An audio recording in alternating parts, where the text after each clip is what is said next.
भारत को अब आज़ाद करना है और विधिवत तरीके से उसको आज़ाद करना है। उसके पीछे एक कारण और था कि जब ब्रिटेन में 1945 में चुनाव हुए तो वहाँ पर बहुत वर्षों बाद लेबर पार्टी जीत करके आई और लेबर पार्टी ने अपने मैनिफेस्टो में, अपने घोषणा पत्र में एक बहुत बड़ी घोषणा की थी कि यदि हम सत्ता में आते हैं तो ब्रिटिश शासक के द्वारा जिन कॉलोनीज पर शासन किया जा रहा है उनको हम मुक्त करेंगे। और कॉलोनीज के रूप में एक भारत भी था और कुछ अन्य देश और भी थे। इन सब देशों को आज़ाद करने का जब घोषणा पत्र में जिक्र किया तो वहाँ की जनता ने उस लेबर पार्टी को जिता दिया और जीत तो गई। अब उनको ये बहुत बड़ा एक चुनौतीपूर्ण फर्ज निभाना था कि कैसे आज़ाद किया जाए। तो लॉर्ड माउंटबेटन को ये जिम्मेवारी सौंपी गई कि तुम्हें विधिवत तरीके से भारत को आज़ादी दिलानी है। एक तरफ जिन्ना, दूसरी तरफ नेहरू, ये दोनों आपस में झगड़ रहे थे बंटवारे को लेकर के। नेहरू को झगड़ना पड़ा, जिन्ना झगड़ता रहा क्योंकि उसको अलग से अपना एक सिगुफा चाहिए था। ये सब आप जानते होंगे। अब लॉर्ड माउंटबेटन ने यह तय किया कि 3 जून 1948 को भारत को आज़ादी देनी है। सुन रहे हो आप लोग? 3 जून 1948 को भारत को आज़ादी देनी है, ये तय हुआ था। तो फिर 15 अगस्त 1947 को क्यों मिल गई? आपको पता है? ये 3 जून 1948 की डेट किसी को मालूम है? शायद नहीं मालूम होगी, इसलिए तो बता रहे हैं कि आपको आज़ादी पहले क्यों मिल गई। ऐसी कौन सी मजबूरी लॉर्ड माउंटबेटन की थी कि आपको आज़ादी 1 वर्ष पहले देनी पड़ी या 8-10 महीने पहले देनी पड़ी।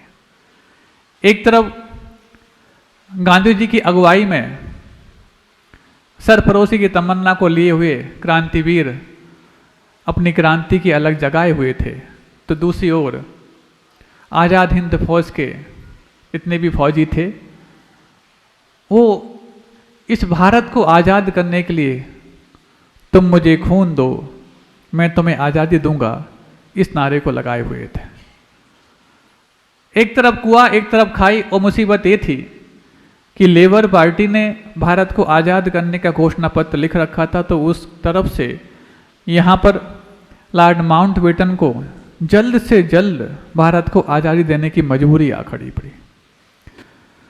3 जून 1948 तक इंतजार करना खतरे से खाली नहीं होगा। जब ब्रिटिश संसद में ये वाली बात गूंजी तो कहा कैसी भी करके जल्दी होना हो तो जल्दी करो, लेकिन भारत को आज़ाद करो और विधिवत तरीके से करो, ताकि विश्व में हम कम से कम इतनी मुखी ना खाएं कि हमने राज तो किया लेकिन उनको छोड़ करके यूं ही आ गए, जिससे पूरा का पूरा वतन अराजकता के माहौल में चला गया। तो कहीं भारत में अराजकता न फैल जाए, पहले ही पर्याप्त हम इनके ऊपर राज करने का दंश झेल रहे हैं। 173 वर्षों में भारत से कितनी लूट की है आप जानकर के आश्चर्य करेंगे। आज जो भारत $5 ट्रिलियन की ओर बढ़ रहा है, सुना है आपने? ये नारा खूब सुना होगा। $5 ट्रिलियन की इकोनॉमी को हम पाने के लिए तैयार हो रहे हैं और सन 2023 तक शायद भारत $5 ट्रिलियन की इकोनॉमी को छू लेगा। आप जानकर के हैरान होंगे, आज $5 ट्रिलियन के लिए तुम मोहताज हो रहे हो।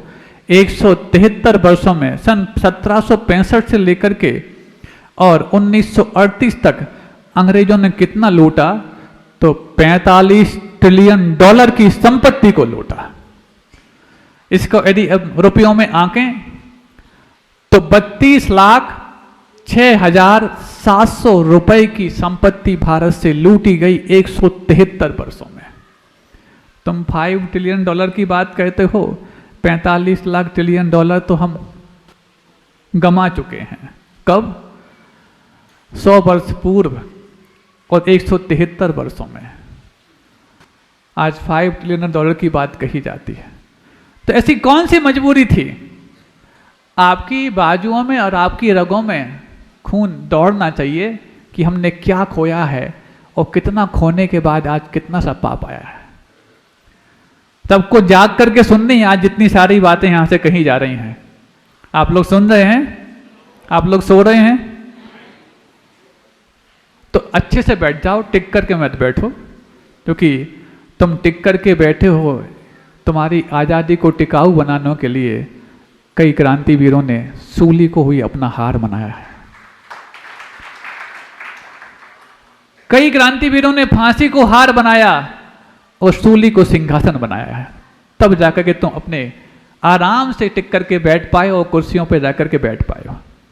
अब सुनो, आखिरकार ऐसी कौन सी मजबूरी बनी कि 3 जून 1948 को आजादी मिलनी थी और 15 अगस्त 1947 को वो देकर के भाग गए।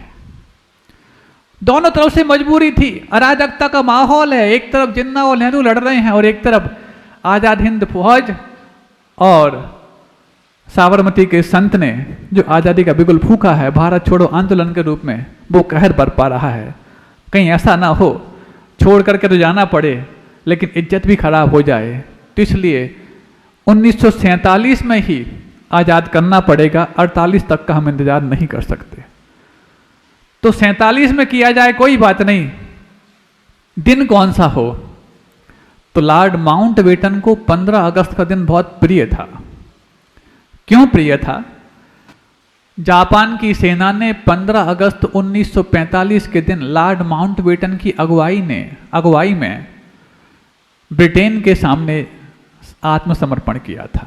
इसलिए उस दिन लॉर्ड माउंटबेटन चाहता था कि इस दिन मेरी बहुत बड़ी उपलब्धि मेरे सामने आई थी, तो मैं भारत को इस दिन ही आज़ाद करूंगा, एक दूसरी उपलब्धि और मेरे कीर्तिमान के साथ जुड़ जाए।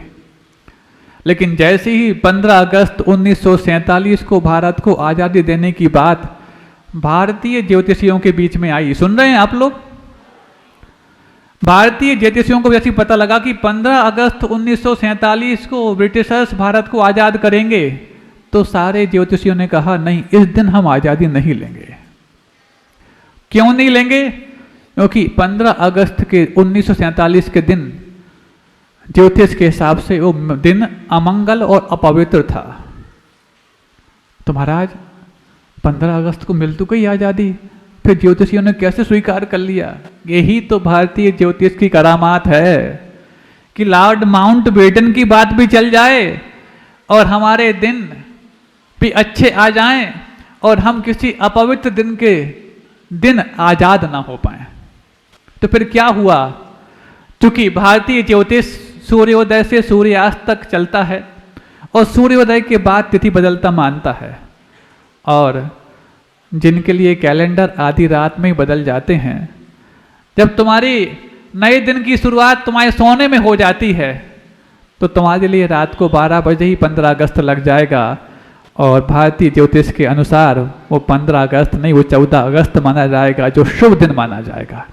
इसलिए रात को 12 बजे आज़ादी हम लेंगे, इस बात के लिए भारतीय ज्योतिषी तैयार हुए और 12 बजे 15 अगस्त लग जाएगा।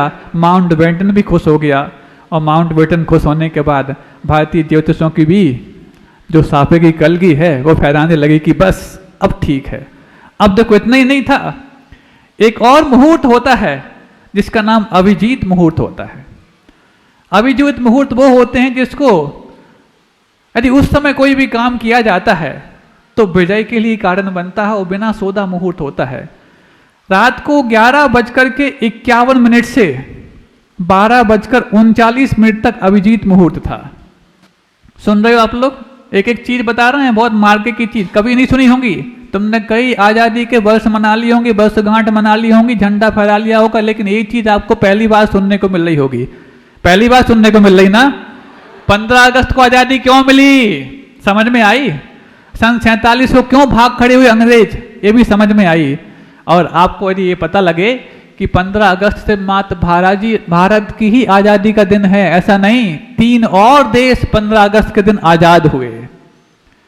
वो 3 देश और कौन है? एक तो कोरिया, दूसरा कांगो और तीसरा बहरीन। इन देशों पर कौन से देशों ने शासन किया और ये किस दिन आजाद हुए? 15 अगस्त के दिन तो हुए, लेकिन किस सन में आजाद हुए? तो जापान ने 1910 से लेकर के 1945 तक कोरिया पर कब्जा किया और 15 अगस्त 1945 को कोरिया आजाद हुआ। और इसके पश्चात एक और देश जिसका नाम कांगो है, इस कांगो पर फ्रांस का शासन था। और कांगो वो देश है जो विश्व के एरिया देखा जाए, क्षेत्र की दृष्टि से देखा जाए तो 11वां सबसे बड़ा देश है कांगो। और फ्रेंच भाषा को बोलने वाले देशों में जाना जाए तो सबसे ज़्यादा फ्रेंच बोलने वाले यदि कोई देश में नागरिक हैं तो वो कांगो देश में ही है। सबसे ज़्यादा फ्रेंच बोलने वाली देश की यदि आबादी है तो वो कांगो की आबादी। फ्रांस की आबादी भी इतनी नहीं जो फ्रेंच बोलती हो, वो कांगो की आबादी है जो फ्रेंच बोलती है। उस देश को 15 अगस्त 1960 के दिन आज़ादी मिली। और एक और देश जिसका नाम बहरीन है, जो शायद यूएई में आता है, 7 एमिरेट्स जिसको बोलते हैं, 7 अमीरात हैं, जिसका सातों को मिलाकर के उसको बोलते हैं संयुक्त अरब अमीरात। तो बहरीन को आज़ादी मिली 1971 15 अगस्त के दिन। इस पर किसने शासन किया था?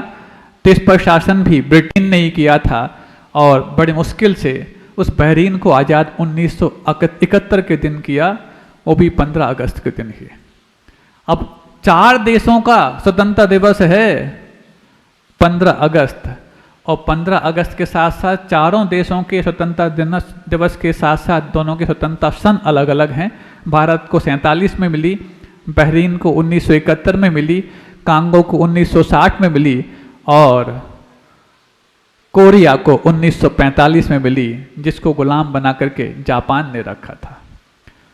अब जैसे ही भारत आज़ाद हुआ, एक और देश ने भारत के एक प्रांत पर कब्जा कर लिया, संविधान बना, संविधान में परिवर्तन करके, जिसका नाम पुर्तगाल था। पुर्तगाल ने गोवा पर कब्जा कर लिया भारत के आज़ाद होने के बाद। हाँ, पुर्तगाल ने भले ही गोवा पे कब्जा किया हो भारत को आज़ाद होने के बाद, लेकिन मल्टीनेशनल कंपनी ने तो आज तक आप पर कब्जा कर रखा है भारत को आज़ाद होने के बाद। लेकिन भारतीय रणमार्गों ने भारत को आज़ाद करा लिया, पुर्तगाल से भी करा लिया और फिरंगियों से भी करा लिया।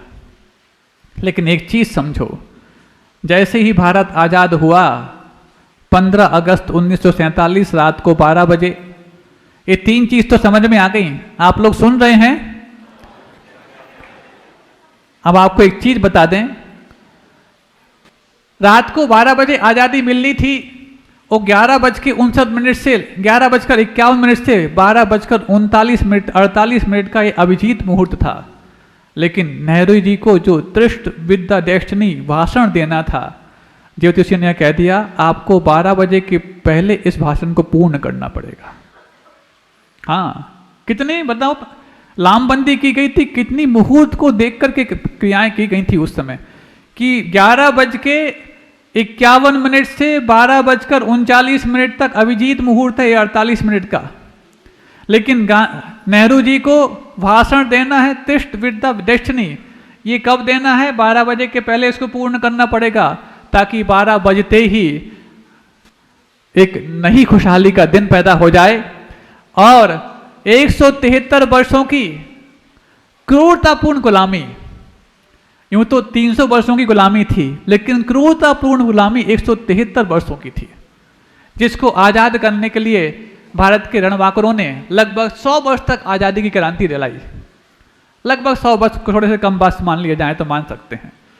और जब ये वाली बात सामने आई तो एक चीज़ और तय हुई कि भारत को आज़ादी मिलेगी, रात को 12 बजे मिलेगी।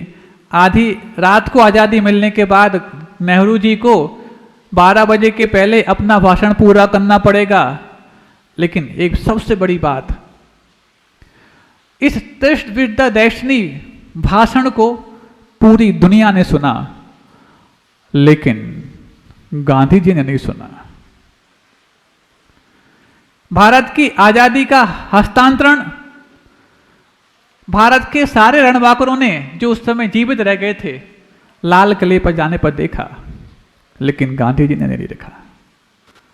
अरे जिस गांधी जी ने साबरमती के संत तूने कर दिया कमाल आप गाते हो, जब जिस चीज के लिए कई बार यातनाएं झेली, कई बार प्रार्थनाएं की, कई बार जेल गए और कई बार सत्याग्रह किया, आखिरकार उस जश्न में शामिल क्यों नहीं हुए? तो आपको बता दें, गांधी जी रात को 12 बजे आजादी के जश्न में शामिल क्यों नहीं हुए थे? तो उसके पीछे कारण ये था कि रात को 9 बजे गांधी सोने चले गए थे। रात को 9 बजे सोने क्यों चले गए आखिरकार? ऐसी कौन सी मजबूरी थी? अरे एक दिन लेट हो जाते कौन सा फर्क पड़ जाता? क्या इतने थक गए थे तुम लड़ते लड़ते कि जिस दिन आजादी मिलनी थी उस दिन सो गए? गांधी जी थके नहीं थे, लेकिन अपने सिद्धांतों पर पके थे। उन्होंने सिद्धांत बना रखा था, early to bed early to rise, जल्दी सोना जल्दी उठना है।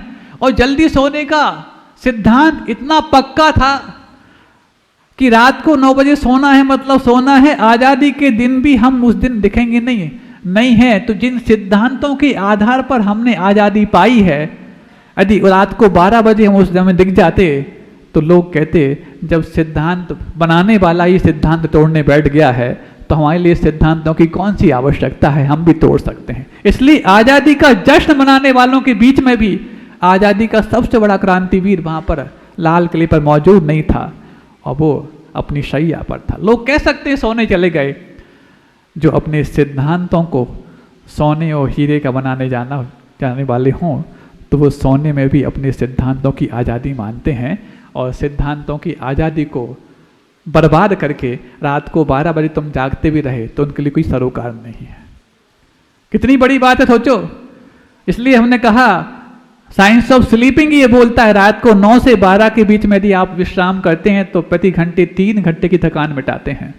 12 से 2 के बीच में यदि करते हैं तो प्रति घंटे 1.5 घंटे की, 2 से 4 के बीच में यदि करते हैं तो प्रति घंटे 1.5 घंटे की, और 4 के बाद यदि आप करते हैं तो प्रति घंटे 40-45 मिनट की, यानी कि 15 से 20 मिनट की रेट से आप थक रहे होते ना कि थकान मिटा रहे हो।